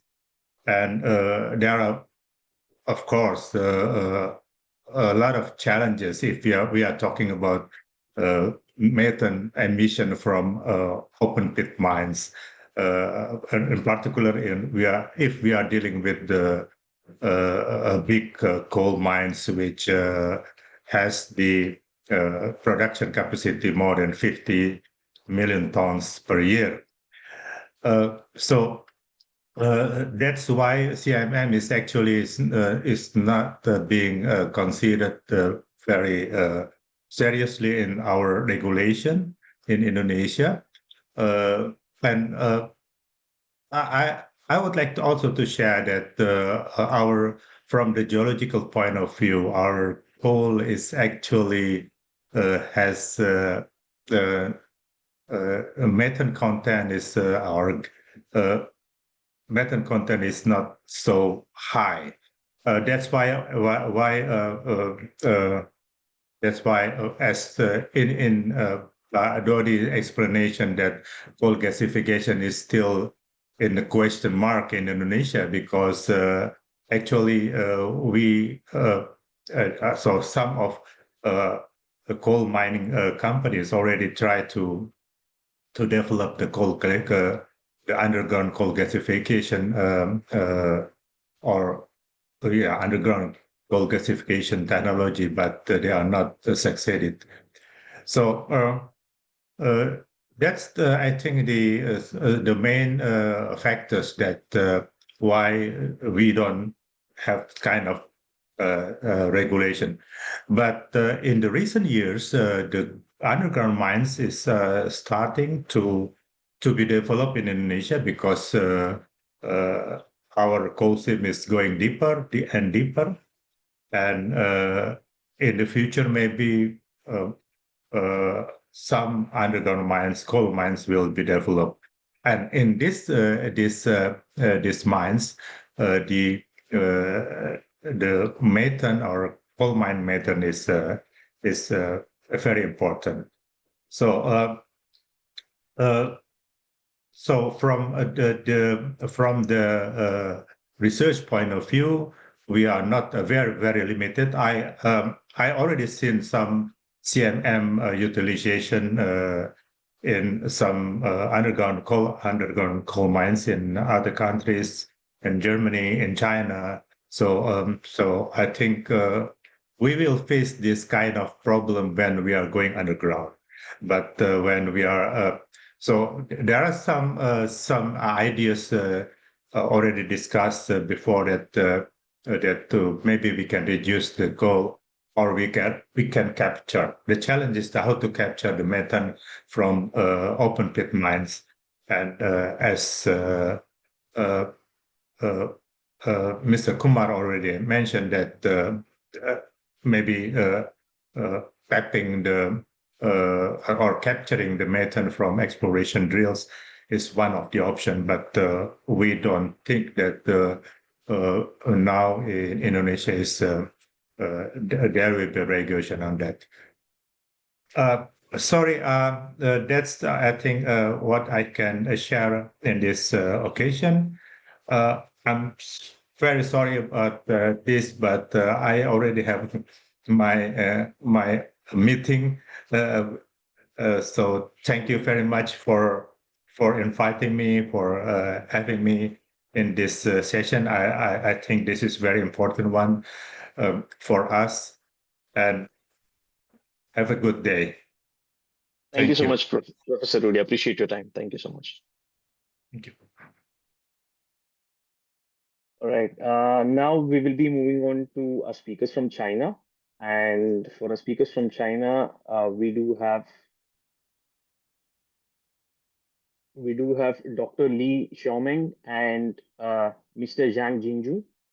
So Mr. Zhang Jingzhu currently serves as a Deputy General Manager, Shanxi Jingzhu Coal Electricity and Chemicals Co. Limited. Mr. Zhang has over a decade of experience in gas-fired power generation and the comprehensive utilization of coal mine gas. Since 2013, he has led the preparation and construction of 12 gas-fired power generation projects in Shanxi province, including those from Xinhe No. 2 well. Yeah, his expertise has been instrumental in driving the company's growth and advancing coal to electricity development. And our second speaker, Dr. Li Xiaomeng, is a renowned atmospheric scientist and a recipient of the high-level Overseas Talent Program. He is a chair professor at Peking University. He previously completed his postdoctoral research at the US National Center for Atmospheric Research. And Dr. Li focuses on developing advanced measurement techniques and greenhouse gas and air pollutants, leading 18 major airborne campaigns and pioneering methodologies to quantify methane. Welcome, speakers, and we really appreciate your time. So from a Chinese perspective, we would like to understand like some examples of successful subnational initiatives of mitigation practices on CMM, and what are the key factors that have made them become so successful in your country? So Mr. Xiaomeng, if you could please. Hi, thank you for inviting me to this session. I think this is actually a very lively discussion. I have enjoyed it in the discussion so far. Now, I actually have been watching this field for quite some time now, and we recently have conducted a study in Inner Mongolia, which is a provincial level jurisdiction in China. Inner Mongolia actually is one of the major coal-producing province in China, accounting for roughly about a quarter of the coal production. Now, the issue here, the production in Inner Mongolia is somewhat different from the rest of the country, in that it's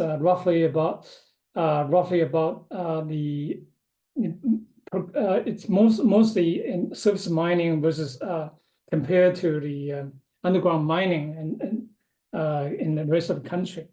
So when we estimated the methane emissions from Inner Mongolia, we found out roughly about half of the methane emissions actually is from surface mining, and the other half from underground mining. Now that's one characteristic. The second characteristic is that most of this coal is actually in low gas grade in this region. And so if you look at these a quarter of the production in China, it only contributes roughly about 8% of the methane emissions from Chinese coal sector. And so that poses a quite interesting and unique challenge for the methane emission controls, primarily because much of the coal emission control technology in China was developed or is developed targeting the underground mining, especially for the highly gassy coal. Now, for the low gassy coal underground mine and also surface mining, and to reduce the emissions, I think there's a number of challenges that must be faced. First of all, you actually really need to look at how much is being emitted, and because of these low emissions, poses a lot of technological challenges for detection and measurement and reporting and verification. And so by our estimate, if we use the country's, we actually enforce the country's newest emission standard, I think the emission reduction gains will be very minimal. As a matter of fact, less than 1%. If you go apply all this currently available technology and apply the government regulations, the newest government regulations. And so the key issue here is really to explore the latest RTO type technology, primarily because of the low methane concentration in the gas from the underground mine, and also now when it comes to the surface mining, I think that the challenge is a lot higher, primarily because right now there are no regulation anywhere in the world, as a matter of fact, for monitoring, and much less to say for emission controls. So we actually, in this report, in this study, we actually have proposed a number of monitoring technology and also a number of methane emission pathways. Now, in terms of monitoring, we propose that we need to rely on, for the underground mine, for example, we need to rely on high precision methane monitors, methane sensors, and also the high accuracy flow measurements in terms of the ventilation air. That's point number one. Number two is for those underground mines where the methane emission is low, we recommend that we use UAVs, or unmanned aerial vehicles, and aircraft measurements, coupled with ground mobile measurements in order to quantitate the emissions. And there have been a lot of development activities in China in terms of bringing this monitoring technology into the market. Now, for surface mining monitoring, we recommend UAVs and also also satellite. Now, for Inner Mongolia, satellite monitoring of the emissions might not be most appropriate, primarily because of the low methane concentrations, no methane emissions. So UAVs are most appropriate tools for making such measurements in terms of emission monitoring. We also recommend that samples be taken from the surface mining, surface mines, to determine the gas contents before and after the production, so that we can actually at least get a handle on the upper level, upper limit of the emissions based on material balances. And so this is in terms of the emission monitoring technologies and applications. In terms of the emission controls, we believe that the current national emphasis on emission control is actually going to be quite limited.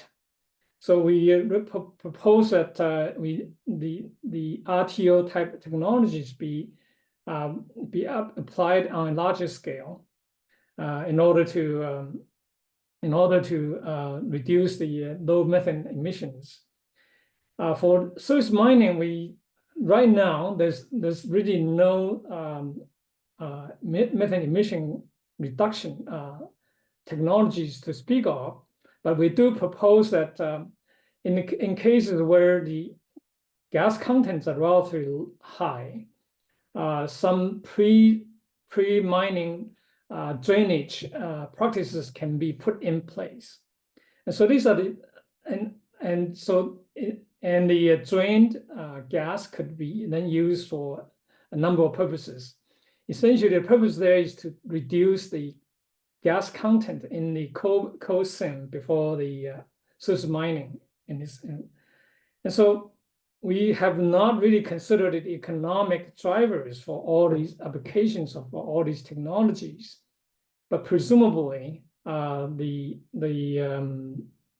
costs right now are relatively high for these emission reduction controls. But so this actually would require something, essentially the analysis of the economics in terms of the coal production and in terms of the market force, and in order to see whether the feasibility of such emission reduction technology and its application. And that's basically what we have looking. The conclusions that we have after looking at the production in Inner Mongolia. Thank you. Thank you, Dr. Lee. So Mr. Jujing, because he has had some issues with his logging into the Zoom link, we will try to use Professor Yuan's speaker to see if he can try to communicate his message. Mr. Zhang, if you could please go ahead.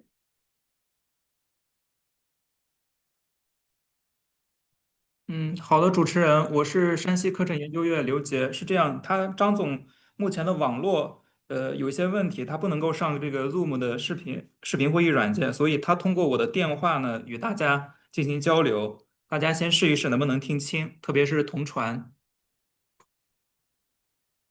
张总，开始吧。Yeah, you are. Yes, thank you.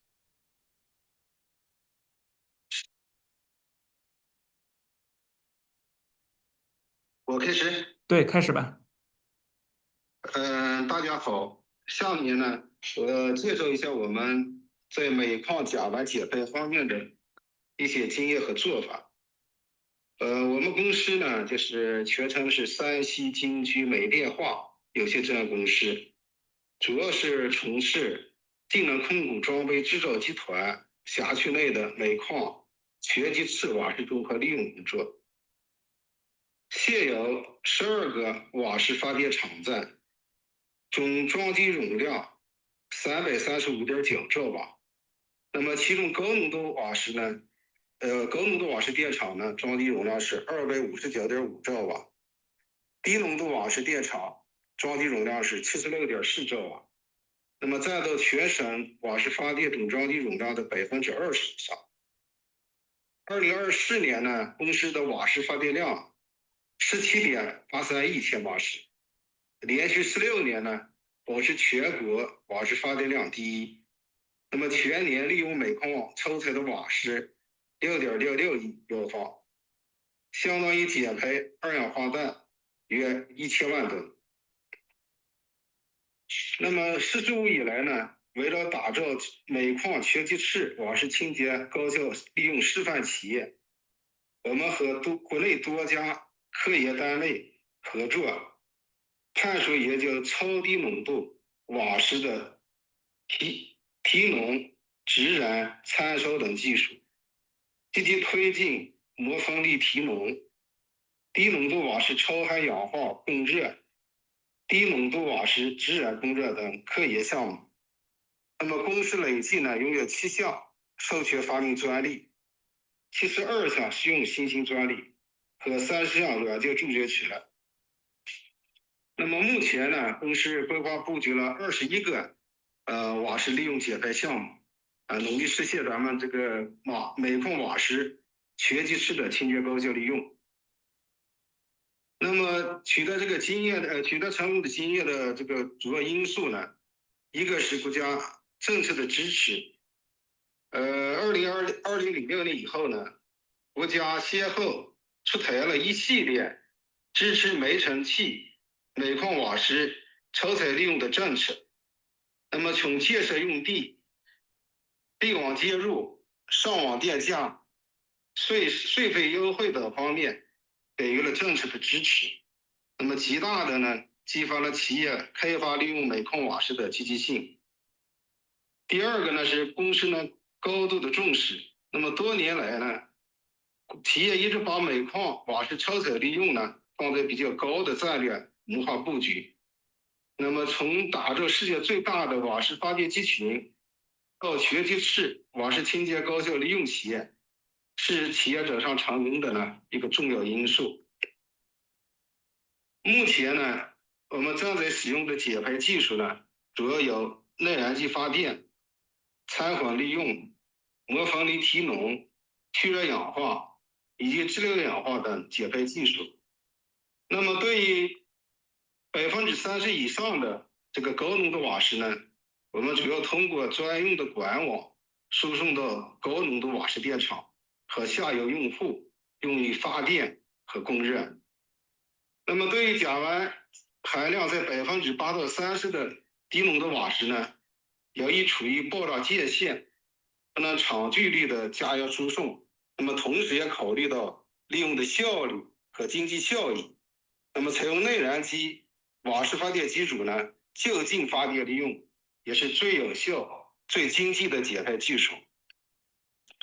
对于甲烷含量8%以下的超浓度瓦斯，那么由于投资成本高，经济效益较差，那么主要采用科研项目、技术改造、引进第三方投资建设等方式，那么通过掺混、模仿立体浓、去热氧化、质量氧化的减排技术，那么加以利用。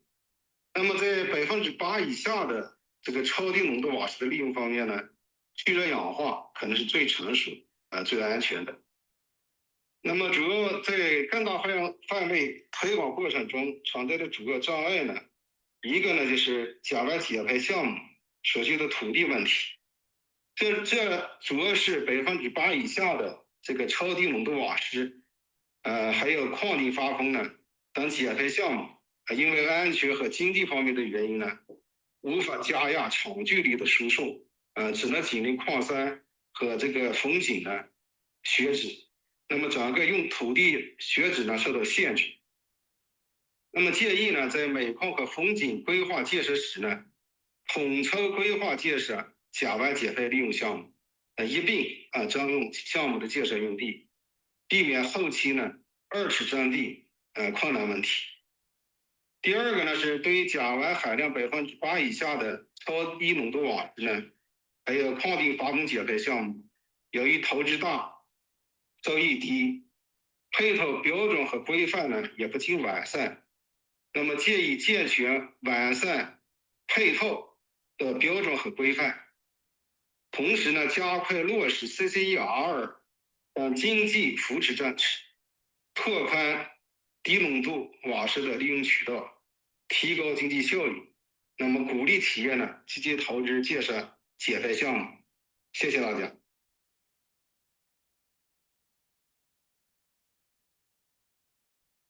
Interesting, Mr. Zhang. Thank you so much for that. I think that was very elaborate and a very insightful answer. So I just have a follow-up question for you, Mr. Zhang.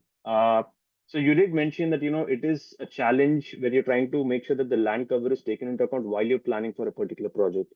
Like, let's say, for example, in an existing project, let's say maybe in countries like India and Indonesia, where you're not as advanced in CMM capture and utilization like in China or maybe in Australia, how can we try to retrofit some of this mitigation equipment and try to capture and utilize this particular methane that is coming out in existing projects?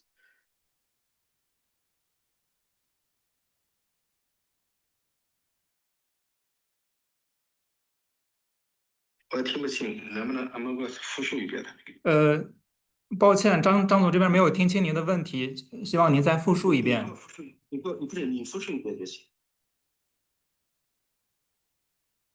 So Dolly, sorry, they are asking you to repeat the question. If you can repeat, I can help you translate into Chinese. Sure. Thank you so much. Sorry. So basically the question is, I mean, he did mention about trying to integrate the methane capture.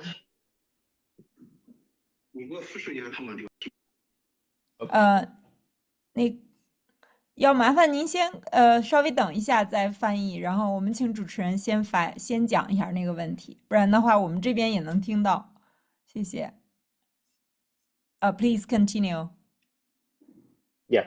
So basically the question is, they did mention, Mr. Zhang did mention that, it is essential to make sure that the CMM mitigation plan is an integral part while you're trying to plan your mine, right? So in some of these countries like India and Indonesia, we already have some existing mines where how feasible it is to retrofit some of these with this methane capture and utilization technologies, and what challenges do they foresee in existing mines? Thank you. 你不知道您听清楚那个它的翻译了没有？它主要问的就是您刚才提到的一些技术是，好像是一些新的那个煤矿要在挖矿之前用的技术。那么在印度的话，有一些煤矿它是已经在运行中的。那么这种情况下，它怎么能够去实现用这些技术？不知道我翻译的清楚不？谢谢。张总，您听清了吗？我会复述一遍。他说，在这个您刚才介绍的土地问题是新建的项目，需要统筹规划。那么在印度，已经建设的这个煤矿的项目中，如何这个就是规避这个土地的问题，利用这些新的技术？规避土地问题，哎呀，这个是规避不了的。那么真的是在咱们国内主要是调整土地规划嘛，调整土地利用的规划，调整土地规划以后，再去办理土地征的手续。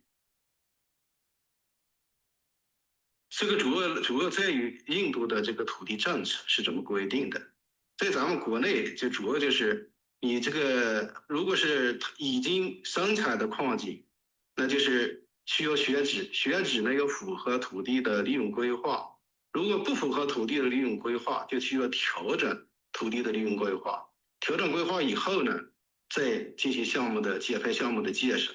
当然这样的话建设周期是比较长的。如果一开始在矿井建设时间呢，就统筹规划的话，这个呢就是在矿井讨运的同时，就可以瓦斯的减排项目就可以讨运啊，做到了3同时，可以节约咱们这个接受瓦斯的排放，这么个意思。Interesting. Thank you for that, Mr. Zhang. So we have a final question for you, Mr. Zhang. So we do see that China has kind of late come up with saying that they would like to revoke some of the subsidies that are there for CMM. So how do you think that will affect the broader overall widespread of CMM utilization in multiple mines?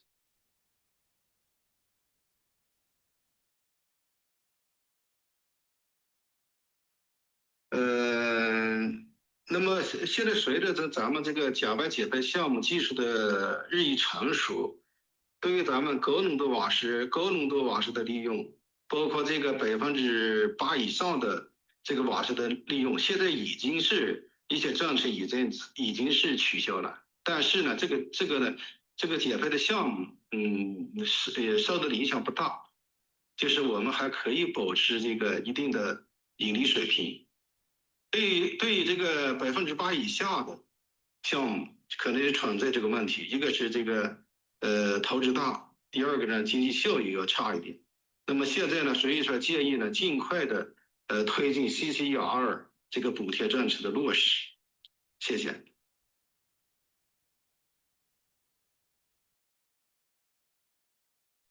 Thank you so much, Mr. Zhang. Appreciate your answers. I think they're very insightful. And now moving on to our last speaker, but not the least, from India, Dr. Ajay K. Singh.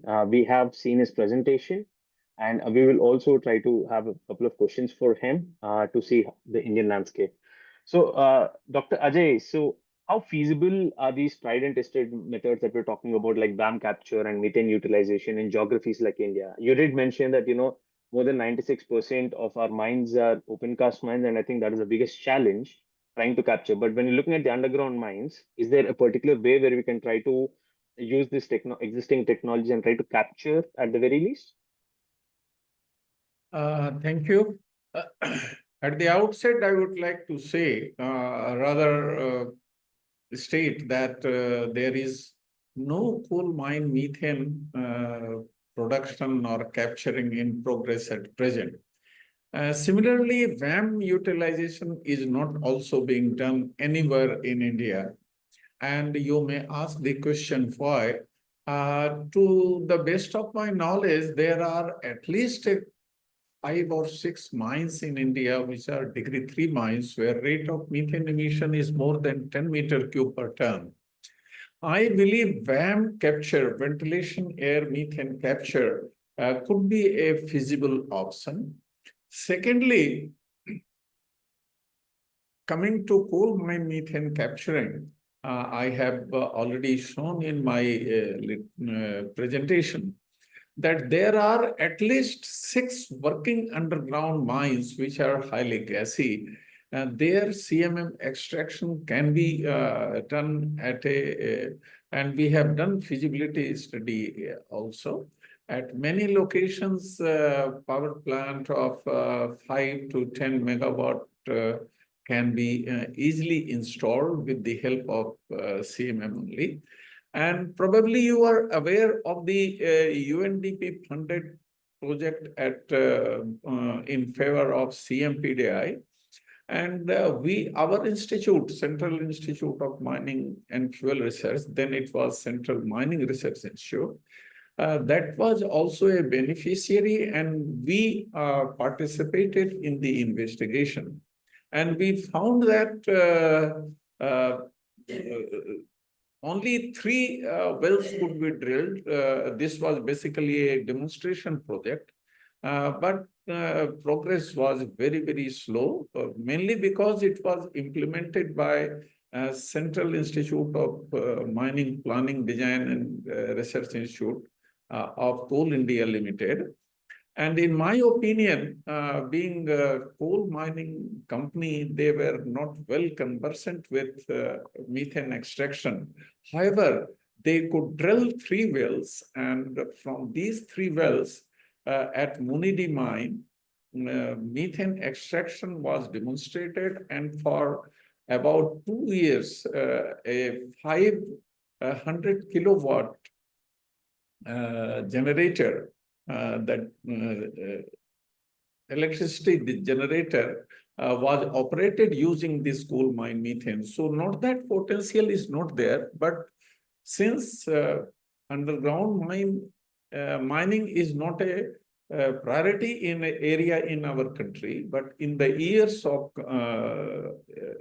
to come, you may be aware that the Ministry of Coal and Coal India Limited, they have a target of achieving 100 million tons from underground mines. And as they go deeper, for example, Jayavardhan Kumar mentioned in his talk that there is a mine, Monidi, where they are now mining 15 seam coal. 15 seam coal is highly gassy. And he did say that in the return air, methane percentage was quite high, 8 to 10%. Let me inform Jayavardhan that I have noticed even 16 to 19% of methane in the return airway, despite high volume of ventilation air. So potential is there, but in the years to come, I believe there will be emphasis on capturing this gas. Otherwise, even production of coal will be hampered. This is the thing I wanted to share. Interesting. Thank you. I mean, I have a follow-up question on this. Like you did mention that it is feasible and we have identified gassier mines that we think should be addressed in the future. So when we think, we're looking at it from a feasibility perspective and we think it is producing enough amount of gas to be captured and utilized. So why have there not been any steps after the pilot study that was done in Munidi with collaboration with US EPA? Because that was almost like a decade and a half ago, right, sir? So is it because of the lack of clarity and awareness among the operators, and also not reaching out to the policymakers to come up with the regulations on this, or is it lack of incentives? I would say it is both lack of incentives as well as lack of expertise, because coal miners, they don't have coal extraction technology. But very soon, there may be some progress in the next 5-6 years, because I understand there is a oil producing company, Prabha Energy Limited. They have joined hands with Coal India Limited, and very near to Munidi mine, they are exploring, and after a few years, I do not know how many years, but methane extraction may be a feasibility, not a reality, I would say. But we have to wait for a couple of years. Yeah, thank you, sir. So, I mean, do you think there is an opportunity for us to, because we know that India is coming up with this carbon trading scheme next year. So we just wanted to know if you think maybe trying to include methane from coal mines perspective could also be beneficial for the people who are trying to capture it and also trade it from that particular perspective. And the second one, you already mentioned that it is financially feasible to utilize it. So there are multiple opportunities. So do you think that, the government should be reached out to saying that, it is time for us to implement regulations in this particular space, because this is something which is kind of been like the unpopular brother of oil and gas methane, right, sir? Any particular recommendations for the government or how things should be proceeding further? Yes, of course. The public sector companies, Coal India Limited and Singareni Collieries Company Limited, Singareni Colliery Company Limited mines are innocent mines in terms of methane emission. They don't have much of gas. But Coal India Limited, at least in the Damodar River Basin coal fields, Raniganj, Sharia, East and West Bokaro, North Karanpura, and Sohagpur coal fields of SECL, their methane extraction can be a reality, and Coal India Limited should gear up. And secondly, there should be some incentives in terms of policy, etc., by the government to encourage this type of extraction. But I would like to add that in the years to come, several private players are coming for underground mining. Probably you are aware, there are allocation of commercial mining to several pilot players. And there, I am sure, methane extraction will be a priority. Any steps that we can take to accelerate, reaching to the government to formulate some regulations in this particular space? Yes, of course, through some policy directions prepared by some eminent policymakers could be an eye-opener for the Coal India Limited, and they should go ahead. Right. Thank you so much for your time, sir. I think we've come to the end of the webinar, and to the speakers and the audience, this is a heartfelt thanks from Ember and iGDP, and I really think it was a very wonderful and enlightening session for all of us. And hopefully we see the success of this and try to make sure that we come up with future webinars like this, where we can discuss more and more in depth about each of these countries, so that we can benefit together and try to co-share technologies and the feasibility studies of each of these countries. Do keep a lookout for our LinkedIn pages, and then you should be seeing a little bit more on details about our particular webinar on this one. And in future, if you're coming up with more webinars like this, you will definitely get to know on our LinkedIn page. And thank you so much for all of your time, and I really appreciate your time and contribution to this. Okay, have a nice day. Take care. Thank you. Thank you very much, and bye-bye.